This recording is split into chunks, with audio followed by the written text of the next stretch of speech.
You're watching Fugitive Red-Eye, and for those of you who were a fan of my Sergeant Friends series, you may not know that there was actually a precursor to Sergeant Friends. That being Captain Shame, which is what I'm going to be doing a commentary on today, the commentary over the episodes. So, I'm going to do this in much the same way I did the commentary with Sergeant Friends with Corbin, with the big exception being this is going to be me solo. I wish I could have Dozermac on for it, but he's very unreliable on when I can get him for something, so that's just not going to happen. But that said, I'm going to give some commentary on it, and just kind of lay out some behind-the-scenes stuff for the prototype to Sergeant Friends, which is Captain Shame. Something I will say is that Captain Shame became something very differently than it was supposed to. Captain Shame was originally intended to be a series of me making fun of Trevor for liking stupid things and giving him a chance to defend himself, but I would shame him. He was Captain Shame. He no longer uses that name on YouTube. He deleted that channel, actually.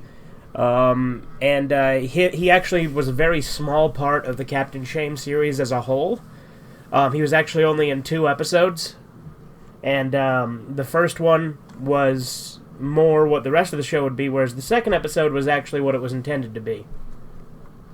Another big thing to note with Captain Shame is it was made entirely using Upload Studio, which is a Xbox One app that allows you to do voiceover over gameplay, and it's a shitty app. It's got very bad voice quality because it's through the headset, and it's also gameplay footage where you can't control the volume of the game versus the volume of the headset. You just kind of are stuck with what they have.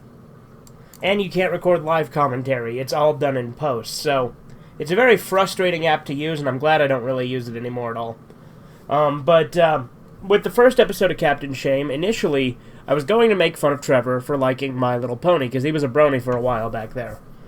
And, basically, it was all in good fun. It was just going to be a tongue-in-cheek making fun of him, because I personally don't get it, and it was supposed to be just kind of having a laugh at his expense. But I told Dozermac to be an announcer and do a quick little intro to the video. Well, if you don't know, with Upload Studio, you can only record about 5 minutes of footage, or you can record 10 now, but you used to only be able to record about 5. And what happened was Dozermac talked the entire 5 minutes, because once he started talking and doing this announcer thing, he wouldn't shut the hell up. But I decided to let him keep going because it was entertaining as all hell. It also ended up with a lot of back and forth with Trevor and Dozermac, with Trevor constantly telling him to shut up, and also saying, so what it was is the gameplay was already pre-recorded, obviously, but Dozermac was acting as if he was playing at the time. Trevor was kind of interrupting him and saying, no, this is me, I'm playing, this is my gameplay, but in all honesty, I think it turned out great because they have a back and forth, and there's a part where Dozermac, quote-unquote, steals the controller from him and starts playing. So, that's really funny. I think the only thing that I didn't like in this episode was when Trevor said, this is going to get real old real fast, you know that? Talking about how the episode was going, which I disagree. I think that was what made it great. But yeah, episode 1 was very entertaining in that regard, and it was one of the 2 that had Dozermac in it. And that makes it, therefore, one of the best, because the announcer was the best Captain Shame character, although Sergeant Bastard would be a huge part of it later on, but we haven't got to that yet. Episode 1 was also the introduction of Pedro. This was the first time he was ever even a thing, but this was my version of Pedro prior to Corbin completely overhauling and changing the character. In this episode, Pedro's not really seen as the thug that real Pedro would be, as in my Pedro. And when I say real Pedro, I just mean, in the most literal sense, because Corbin's Pedro is the better Pedro, but this was quote-unquote real Pedro, because Corbin's Pedro is a separate character. But literally, he just comes in, knocks on the door, says housekeeping, the announcer says no, and basically, throws him out of there. And then the studio head comes in and bitches at him for discriminating against Pedro, and then the announcer goes off on this rant against immigrants that doesn't even really get that spicy, in all honesty. He doesn't really say anything that controversial. He just says, oh, these fucking immigrants, but then, he doesn't actually go anywhere with it. So, I mean, it was a funny interaction, and that Pedro was originally supposed to be a one-off, but he did come back later on as well. Another thing with Episode 1 is this one already confirms that Fugitive Red-Eye as a character exists in this universe, because like I have said, Sergeant Friends is, confusingly, canon to Sergeant Friends. Though in the future, if a Sergeant Friends episode somehow contradicts or retcons a thing from Captain Shame, well, the Sergeant Friends version takes precedent. But we actually haven't seen this universe's version of Fugitive Red-Eye in Sergeant Friends as of yet. We have seen alternate universe John Red-Eye, but actual Fugitive Red-Eye has not really appeared in the series yet. There are some contradictions with that because there are fourth wall breaks, but Sergeant Friends is a show that continuity is kind of hard to follow anyway. But I think that's enough about Episode 1. Let's move on to Episode 2. Alright, now we're on to Episode 2, which in my opinion is the absolute worst episode of the series. In Episode 2, I say that the announcer is arrested for having the death sentence on 12 systems. Episode 2 is the only one that actually didn't use the gameplay or upload studio. It was just live-action footage of me making fun of Trevor for liking My Little Pony, and putting on makeup and calling him gay and a bunch of stupid shit like that. There's not really a whole lot to Episode 2. It's kind of bad, in all honesty. And it's not canon, either. It's literally just me making fun of Trevor. It's not canon. It's just not. Because it doesn't really fit in with the rest of the series. And it says the announcer was arrested and, because he had the death sentence on 12 systems or something like that. But I really don't think that became relevant later in the plot. Because the next episode we'll be talking about, Episode 3, is about the quest for the announcer. So let's move on to Episode 3. Now, Episode 3 was a little bit different, because it went back to the gameplay and the commentary over the gameplay type thing, right? But one of the key differences is the gameplay is completely irrelevant from Episode 3 and on. Episode 3, Bastard's Log, is not like Episode 1. It's me doing Sergeant Bastard, right? It's the second appearance of Sergeant Bastard on YouTube, actually. The first being that trolling, that's the word. Trolling video I did on Gaming Retextured's channel, where we invited random people to our Xbox Live party, and I did the Sergeant Bastard voice. But this was his second appearance on YouTube. I came up with him, a couple of years before I did that trolling video, but this was a little bit more of an evolved version. The voice was starting to develop a little bit more. It was still a little bit more gravelly than it is now, but it was better than it was during the Gaming Retextured trolling video. But the gameplay basically just became a visual device, whereas the plot was told completely through my ability to ramble on, and you were just supposed to imagine in your head what was going on. I did remake this episode as well as the first episode and a couple other episodes in the Sergeant Friends episode, The Good Old Days, by just taking the audio from these and, doing the Sergeant Friends art over the top of it. But this episode would be more indicative of what the series would become. And Sergeant Bastard did say he's going to the Prison of Doom, so I might have intended for the death sentence on 12 system thing to be canon at one point. But it gets a little bit confusing when we get to Episode 7, but that's a little bit down the line, when we talk about the actual continuity and, the way the events played out, because that does get called into question. But we'll talk about that in a bit. But yeah, this is the start of an arc called The Quest for the Announcer. Really, the whole reason I did the Quest for the Announcer quote-unquote arc is because Dozermac had moved a little bit further away and was appearing in increasingly less and less videos. He's got a life, he's got other stuff he has to do, so I understood it, but I wanted to continue the series, and I didn't want to have to rely on only being able to do when he's there, so I decided, hey, let's bring back Sergeant Bastard, who had never appeared on my channel before, and make him kind of the main character of Captain Shame. Captain Shame himself, Trevor, was not in the series again after this. Like, he was never in it again. Episode 2 was his last appearance. So Episode 1 and 2 was all he was in, but we kind of took him out of the show because, number one, the format was just kind of lame and I didn't like it. Because it was just me being kind of mean to Trevor and there was really no reason for it. Like, Trevor agreed to it, but it's like, it didn't turn out as funny as I thought it would. So I'm like, no, let's not do this anymore. And the reason I didn't let Trevor stay on is because he was actually the one thing I didn't like about Episode 1, too. His back and forth. Like, granted, his back and forth did contribute to Dozermac's back and forth, right? They did kind of have a dynamic. But, like, him insulting the show, I think, made me salty at the time when he said, this is going to get real old real fast, that? So I decided not to let him back on. And it's not that I wouldn't have let him back on had he asked. He just didn't. He also had no interest in it. So I guess it was a two-way street. Trevor had no real interest in reappearing on the show. So it just became mostly just me, and then occasionally Dozermac and Snowman would appear in it as well. But Yeah, so this was the beginning of the quest for the announcer, Bastard's Log, and originally the title of this episode actually was called Captain Shame, Episode 3, The Quest for the Announcer, Part 1. But then I changed it just to Bastard's Log later on, because the Quest for the Announcer arc didn't really play out. It only lasted 2 episodes. This episode was also one of the few times Sergeant Bastard is shown to be sexist, because he's obviously, I don't know if I'd call him racist, because he doesn't have anything against black people or, people who are American, but he hates foreigners, so I guess xenophobic. He's obviously xenophobic, but this is, one of the few times you actually see him be sexist, and, I think that, that's a trait that you really don't see a lot of in Sergeant Friends.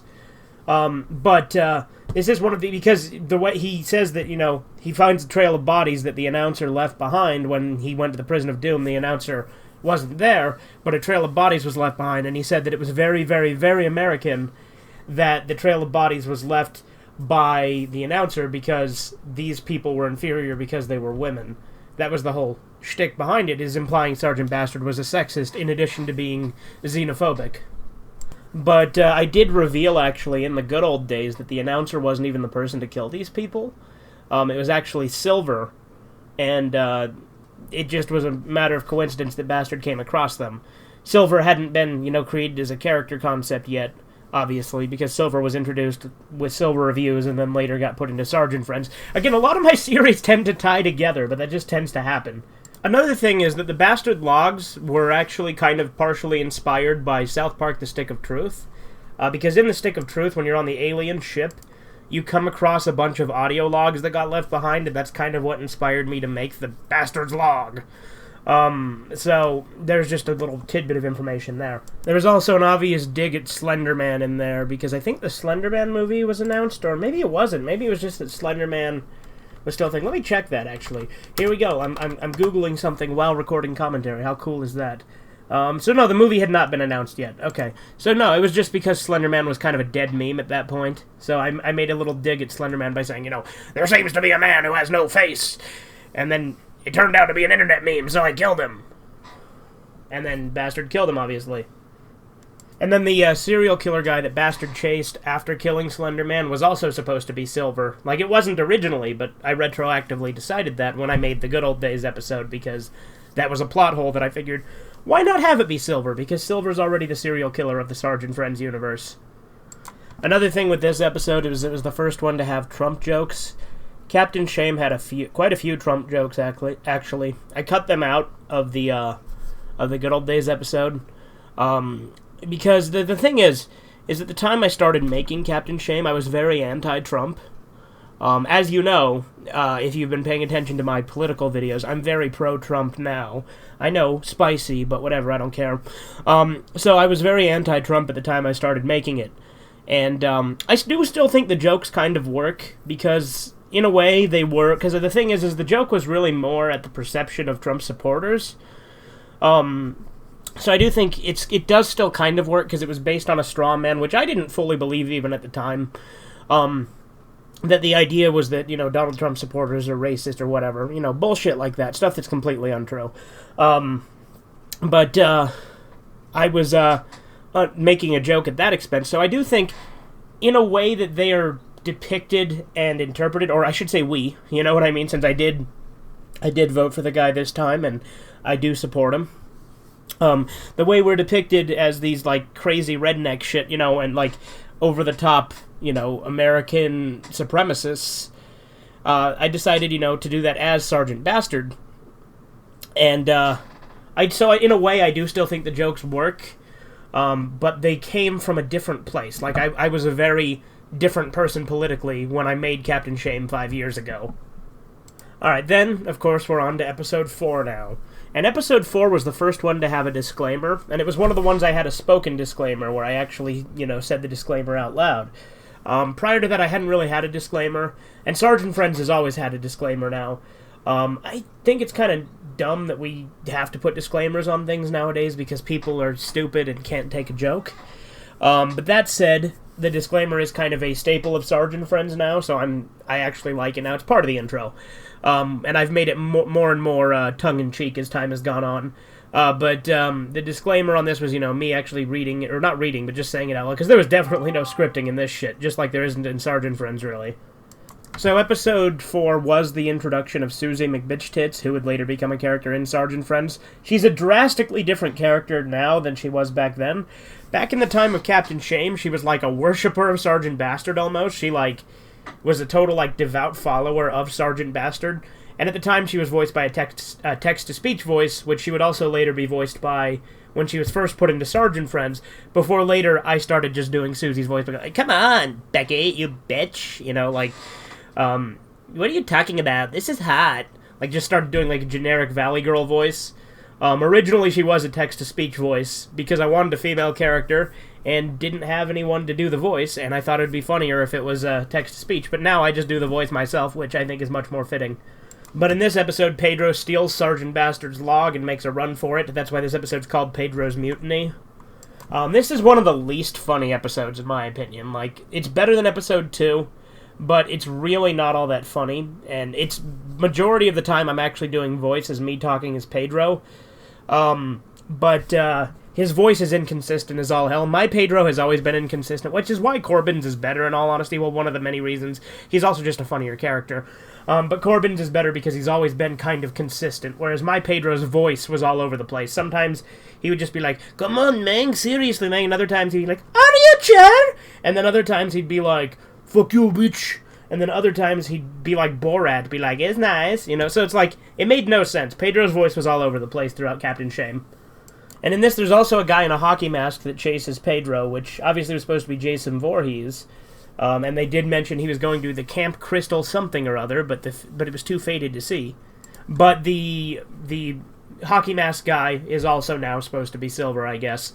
I didn't actually do Pedro's Mutiny as part of the good old days because, again, it's an inferior episode to a lot of the others, and I just decided not to include it. But let's say the hockey mask guy was Silver, because that makes sense and is consistent, because there you go, it's continuity. Boom. Retroactive continuity achieved. One of the biggest problems with this episode, in my opinion, is when I do Pedro, I just kind of ramble on and don't really say anything else funny. I can just go, I really hate him, Mang, but seriously, Mang, I hate him, Mang, but and then I pause for a good solid minute, and I'm like, but seriously, Mang. There's not really anything funny when I do the Pedro voice in this episode specifically. But it was Pedro who coined her name. He's like, I can't remember what that bitch's name was. I think it was Susie McBitchtits or some shit. Which, hey, it is now, so I guess, he was right. Good job, Pedro. You're fucking dead because you were killed by Corbin's Pedro, but, you were right. Then I had Susie catch up on him. Again, this episode is really a lot of me just trying to ramble on and trying to say something. And again, Sergeant Friends has a lot, or not Sergeant Friends, Captain Shame had a lot of rambling, but this one in particular, the rambling just didn't cohesively make anything funny, in my opinion. Eventually, obviously, Pedro gets caught by Sergeant Bastard, at which point I take over as Bastard again, and the episode gets a little bit better. And even though I say it gets a little bit better, it's still shit compared to some of the other episodes. It's literally just me doing the same bitchy thing, but as Sergeant Bastard, and being a little bit better, in my opinion. But it's still a shitty episode. But this was the first time that Sergeant Bastard did beat Pedro, albeit a little bit differently. He ties him up to a stake and beats him. But yeah, that's really it about Episode 4, so now on to Episode 5. Episode 5 was drastically different in a lot of ways because it didn't have really any of the main characters in it. But it introduced the Canon Overfiend, or Canon Overlord, or Canon Fiend. Basically, what happened to create that character? The name really came from, I think it was, there was some Dragon Ball YouTuber I used to watch that did a Types of Dragon Ball fans video, and he said, the Canon Overlord. And so, that kind of stuck with me. So basically, the Canon Overfiend, or the Canon Fiend, as he eventually became called within, his official name, the Canon Fiend is a character that, is, just kind of, he bitches about how the stories don't make any sense and they're inconsistent. That's not all he does. He kind of got messy and just kind of did a lot of things. Basically, this one was Snowman just kind of rambling on as well, but doing this, do your voice like this, when he talks like this. But he would complain about the show itself. But he also ties back into channel lore. because he was actually secretly supposed to be Ned, our captive cameraman, who I only mentioned in 2 different episodes. Obviously, there is no Ned, it was just bullshit, but the reason he got the speech impediment is because he was, the idea was we were treating him like shit and beating him up behind the scenes and abusing him, right? Like, that was kind of the joke within the channel lore, although that doesn't really translate because we never carried out the story arc that revealed that. And strangely, even though this came after Episode 4, obviously, because it's Episode 5, it didn't actually have a disclaimer. It's one of the other ones that don't. But yeah, that's why he goes on that rant about Dragon Ball and canon, because I was telling him about that, fans that are obsessed with, like, canon. And so then he's like, everything in Dragon Ball is canon, and he starts going on a rant about that. Basically, he was just supposed to be, like, the pissed-off fan, but then he evolved into being Ned, who was treated like shit. And of course, he bitches about the announcer arc, even though it was only 2 episodes long, but he's bitching about it. Again, the quest for the announcer arc was supposed to continue after this, but it really didn't, because I would introduce new characters and stuff. So, the idea behind that really didn't follow through. But yeah, he was bitching about how the announcer going missing was a stupid character arc. Like, he just complains about the show. That's the whole point of this episode. Although when he says the announcer's probably not even gone, he's probably just right there, sitting right there. Turns out to technically be true when Episode 7 comes, because Episode 7 basically retcons the idea of the announcer having been sent to prison and Bastard going to find him. But we'll get to that a little bit later. And again, Captain Shame also tied into the channel lore, and so Ned, or the Canon Fiend, is going on also bitching about my channel as a whole, and also saying that it's racist, and that Snowman is racist, even though he's played by Snowman. So it's obviously very, self-deprecating, but also just kind of building up this completely nonsensical argument against my channel. That was kind of the point as well. There was also a one-off character named Brinkerhoff that shows up and says, I have a cannon, and then he runs away, and he's never mentioned again. That's just a one-off joke. And that's one of the few times a one-off joke stayed a one-off joke, because for whatever reason I have a habit of bringing back one-off jokes and making them recurring jokes and characters, in Sergeant Friends especially, but to a lesser extent in Captain Shame. But I think we also retroactively decided it was during this episode when the studio gets burned down and they leave the country. Or no, it wasn't. I'm sorry, no. Forget I just said that. That happens in Episode 7, I remember now. But yeah, with the one-off character coming in, it freaks out the Canon Fiend. He's like, wait, when did he come in here? I'm scared, it's dark now. Which I guess means that Brinkerhoff turned off the power when he came in. I guess that's what it was, not the fire. The fire's in Episode 7, so forget the fire. Hasn't happened yet. But, yeah. And then he also goes on to bitching about the gameplay. So again, the gameplay does come into effect here when he starts bitching about the game as well, because the whole point is he just bitches about everything. But he also calls out the fact that we said we were going to make a video about an American playing a Japanese game with Soul Eater on the PSP, which we never did. Which is true. I did an announcement video saying that we were going to do it, and then we never did the follow-up to that. And then, of course, he also started going off on a bunch of inside jokes that no one would understand with the exception of me and him and a couple other people. And then he starts playing with one of those Tonka Transformers ripoffs as well. We need an airlift, over. And then he even calls out the non-sequitur behind it, because he's like, now they have a helicopter talking, and I don't even understand. So, I think that's enough about Episode 5. You get the idea. Let's move on to Episode 6. So, Episode 6 was the introduction of Officer Savage, and it's an episode simply called Officer Savage. And the way Officer Savage was created is, around the time that I made this episode, Derek Savage, the creator of Cool Cat Saves the Kids, had been, copyright striking a bunch of videos, right? And so, that's kind of where the Savage comes from in it, and that's why I actually kind of go on a rant about that, about Cool Cat, and I bring up his movie, Rad Rat Rescues the Ragamuffins, which is obviously a parody of Cool Cat Saves the Kids. But as to how Officer comes into play, he's not a police officer. His first name is Officer.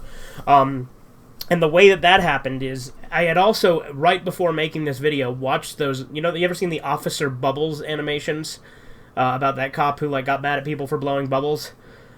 So that was kind of in my head at the time, so that's why his name was Officer Savage. There's not really any other reason behind it. Officer Savage would evolve a hell of a lot as a character later on, and become something completely different. Here, he was basically just me making fun of Derek Savage. He's not supposed to be Derek Savage, let me be clear on that. Because I know YouTube doesn't like you to depict things happening with, bad things happening to people based on real people. He's not based on Derek Savage. Just this particular aspect of his character is. Because he drastically becomes someone different later on. Because in this, he's just kind of a copyright Nazi and, will take down things. He thinks that everything is literally copyright infringement. It was a very, very malicious joke at Derek Savage for, the cool cat stuff. But he is not supposed to be a representation of Derek Savage, to be clear. And in fact, he's patently not he's patently not Derek Savage because he idolizes Derek Savage and says that he's a hero.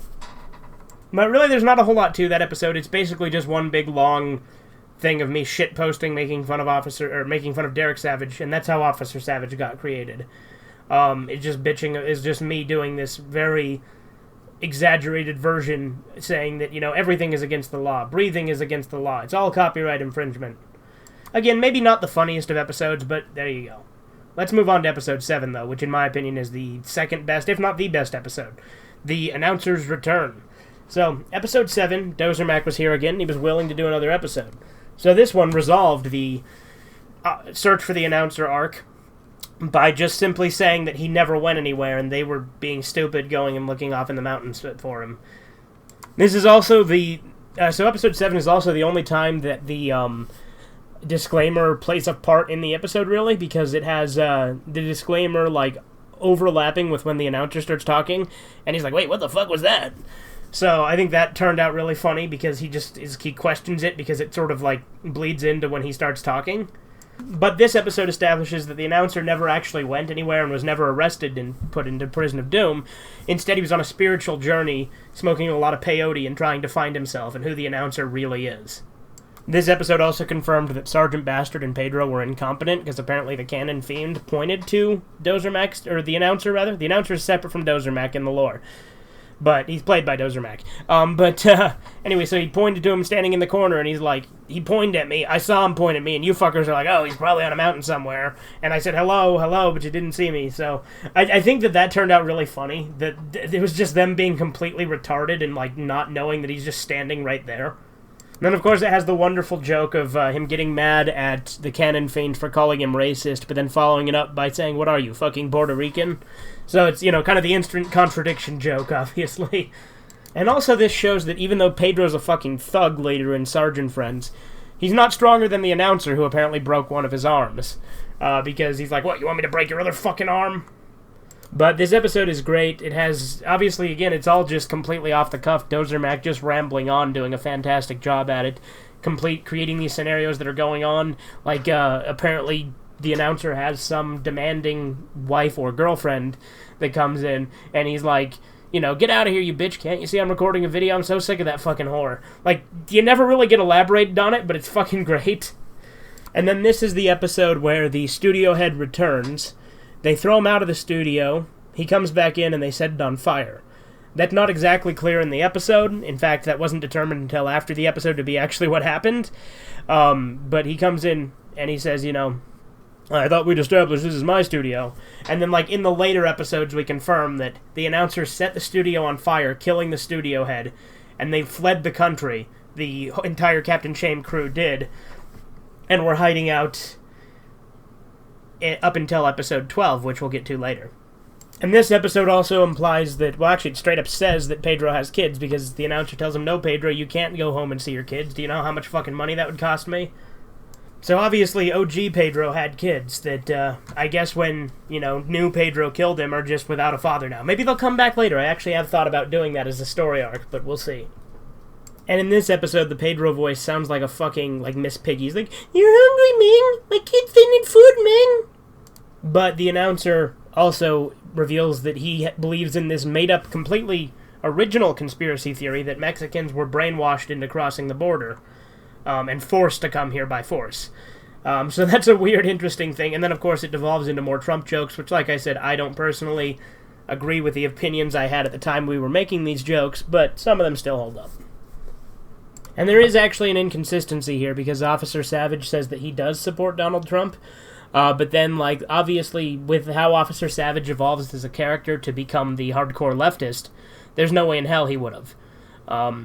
Because he's kind of that SJW stereotype. Because I sort of changed him into that in order to kind of balance out Sergeant Bastard, so that I wasn't being unfair with representing, two sides of the coin stereotypes. But, of course, later on it became even less about that because Sergeant Friends really isn't political. It's just weird and offensive and over the top. For a while I tried to make, like, a balance of, right and left parody, which is why Officer Savage changed and became what he does in Episode 11, but we'll get to that when we get to it. And rewatching this while I'm doing the commentary, I think Episode 1 is ultimately better than Episode 7, but Episode 7 is the second best episode of the series. And although the gameplay is still pretty much just background visuals, there is one scene at the end where the announcer does imply he's playing the game, so that's a weird tie-in thing. Whether or not its gameplay is relevant, it depends on the episode. Again, the logic of Captain Shame is even less consistent than it is with Sergeant Friends, because Sergeant Friends I do try to keep some consistency.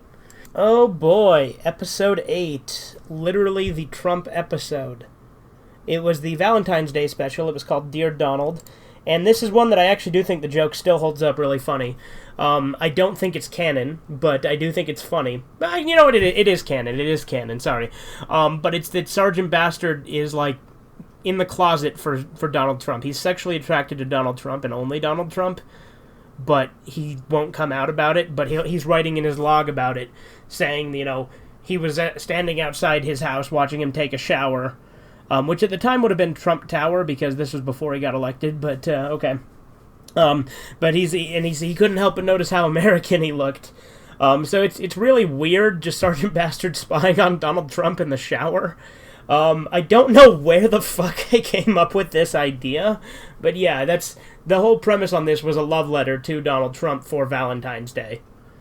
This one also had a really weird glitch with the disclaimer where the audio would repeat over and over and over again. But yeah, basically the joke was him professing all the reasons he liked Donald Trump, which obviously were all straw man exaggerations of, perceptions of Trump supporters, which was kind of the point, but again, I was anti-Trump at the time doing it. Obviously, I'm pro-Trump now. This was on February 4th, 2016, so it was long before he got inaugurated, obviously. Long before he got elected, even. So, again, outdated information, previously held views, but I still think some of the jokes hold up. Alright, for Episode 9, we have the St. Patrick's Day special, which was basically just Sergeant Bastard saying that we should deport the Irish, and I believe it was also a message to Donald Trump. I'm watching it as we speak, so I'll confirm that in a second. So yeah, it's not a love letter again, but he is still talking hypothetically to Donald Trump. He's brainstorming, thinking about what Donald Trump should do, and that's deport the Irish. He complains that the Irish take up all our potatoes and they smell of beer. So obviously it's a bunch of Irish stereotypes, but he wants to deport the Irish, and that was the whole point behind the episode. This episode also had another one-off character who beat up Sergeant Bastard and took the mic from him, named Pedro, who's an Irishman, and he's a one-off character that is never seen again. But Pedro was anti-Trump and didn't like Bastard, and was just kind of like a rebuttal to Sergeant Bastard in this episode particularly.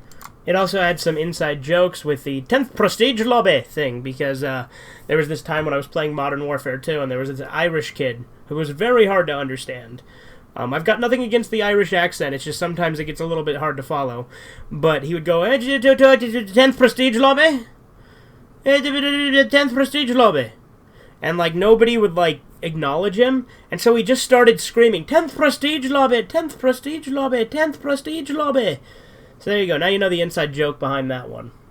One of the straw men I did go off on that I actually do not like as a joke even anymore was, I go on as Sergeant Bastard to say that Donald Trump was backed by the KKK, and that he accepted it. He disavowed them many, many times, and I'm not going to go off on a whole tangent on that. There's plenty of video of him saying he disavows the KKK, so I think that was kind of a malicious, disingenuous joke that I put in the first place, and I fully regret it. Obviously, with the opinions I hold now, there's obvious reasons for that, but it's also the fact that it just was an untrue thing.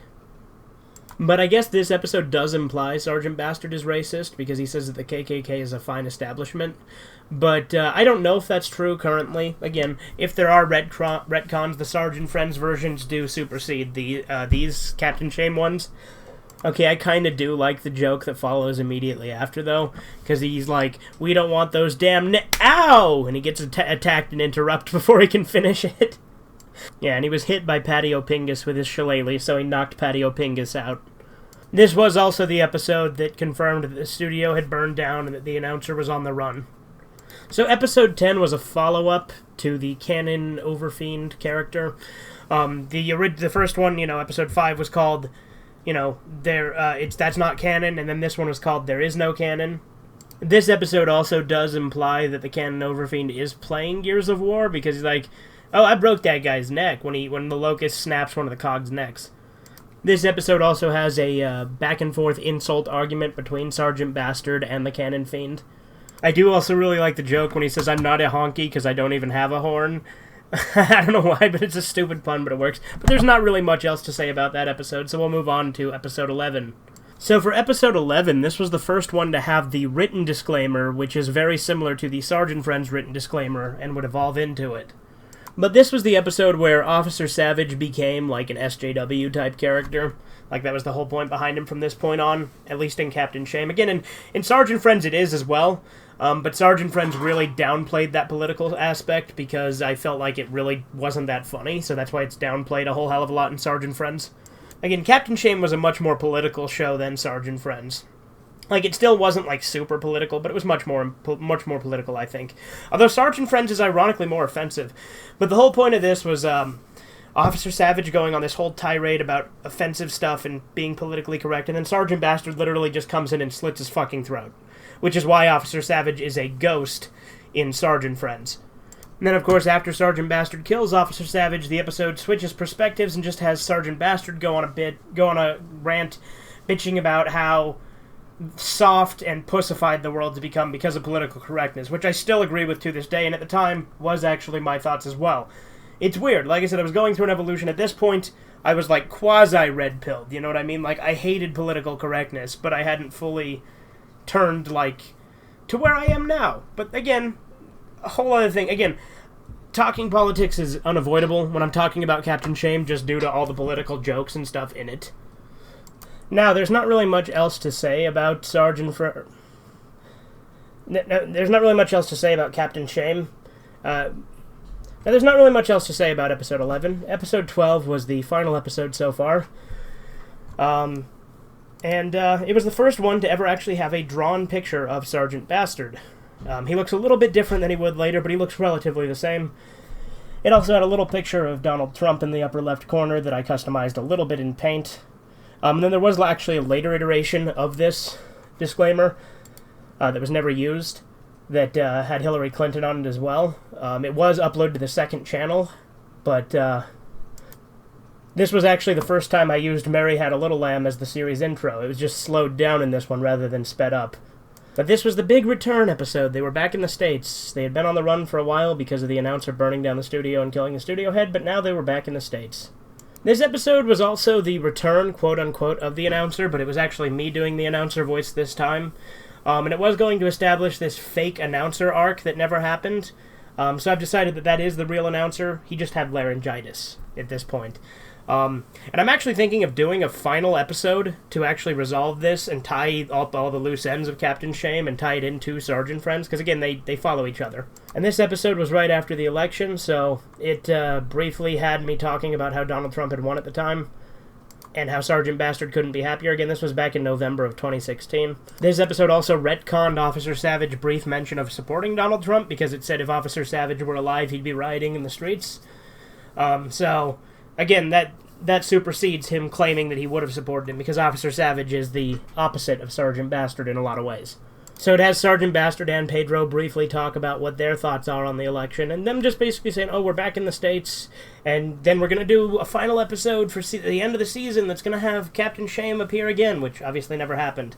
But like I said, not really a whole lot else to say about episode 12. It's fine. The fake announcer thing really doesn't do it for me in retrospect, because I'm just nowhere near as entertaining as Dozer Mac as the announcer.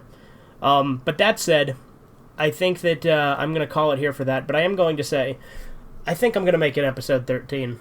I'm going to tie all the loose ends up and tie the two series together. I'm going to do an episode 13 that takes place in December of, 2017 or 2016? I can't remember which. Yeah, December 2017, so it'll be a prequel to A Sergeant Bastard Christmas, and tie into them moving to Americatown, USA, and hinting at some stuff that would later come in Sergeant Friends. So yeah, there's a little secret announcement that I'm going to be doing a final episode to Captain Shame, tying it up, and that will be the last one, period. But anyway, this has been Fugitive Red. I hope you've enjoyed this commentary. Have a good one. Toodles. That sucked. Yeah. I'm gonna fucking die here, Jack!